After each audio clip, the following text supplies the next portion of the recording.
We all know how life goes. One day we're born and one day we die.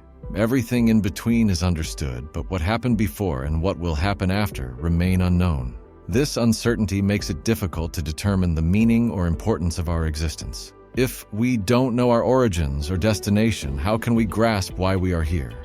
This question has persisted since we became sentient. While we've never objectively answered it, many find comfort in various ideologies to ease the anxiety it causes. In many religions, a deity created the universe, placed us in it, and our actions on earth determine our eternal fate. For others, life's meaning lies in the love we share with friends and family. Some believe the mere existence of life gives it value, but for nihilists, life is meaningless. All actions, suffering, and emotions are senseless. This is nihilism, the belief in nothing. Many of us have faced nihilistic thoughts, feeling a strong sense of purposelessness and lack of intrinsic value. This usually happens when we question old beliefs before adopting new ones. It begins with one simple question: why? This three-letter word can destabilize your core beliefs. Like quicksand, it can make you question everything you thought you knew. Pause and think about your core values and ask, why? Keep asking, and eventually, you'll reach a point where there's no answer, only nothing. Despite all the world's religions and scientific discoveries, the question why remains unanswered. For nihilists, this lack of answers leads to the conclusion that there is no why. There is no answer, only nothing. Alan Watts wrote, "Life is nothing more than a trip from the maternity ward to the crematorium." The term nihilism comes from the Latin nihil, meaning nothing, and ism, meaning ideology. It's the ideology of nothing.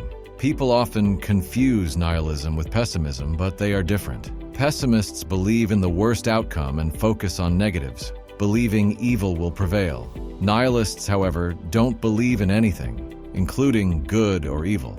To nihilists, the world simply exists, and humans created morality. Optimists see the glass half full.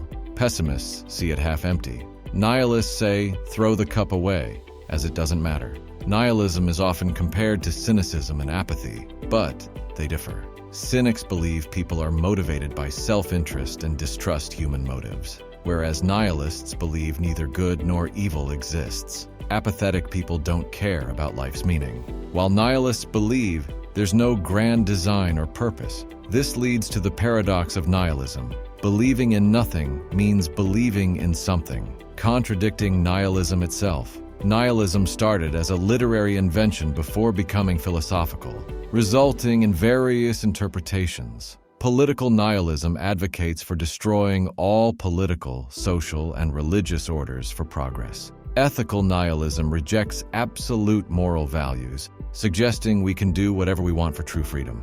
Existential nihilism, the most common type, asserts that life has no value or meaning. For nihilists, institutions like the state, religion, and communal morality restrict our freedom. One night on Reddit, I saw the question, if you had to save your pet or a stranger, who would you save? Most chose their pet. When asked why a human life is worth more, no one had a clear answer, illustrating the nihilist's point. If we can't answer why we follow certain rules, why do we choose to?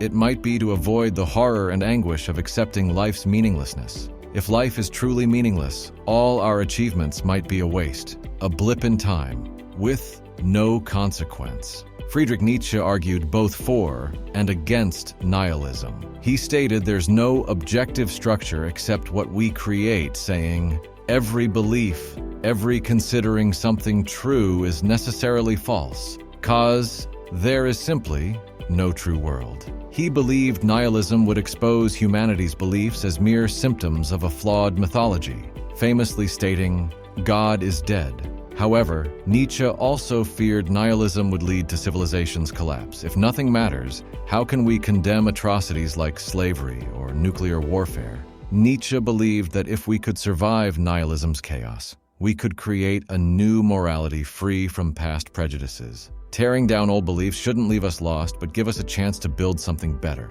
Looking around, especially on social media, we might be facing another nihilism outbreak. Religion no longer dictates morality. Old beliefs are questioned, and people chart their own paths. Even the most despicable actions now have defenders asking, why not? No one can answer why they're wrong. Shakespeare wrote, "Life's but a walking shadow, signifying nothing." If life is meaningless, we should make the best of it. Life alone is reason enough for living. Thank you for watching. Please subscribe.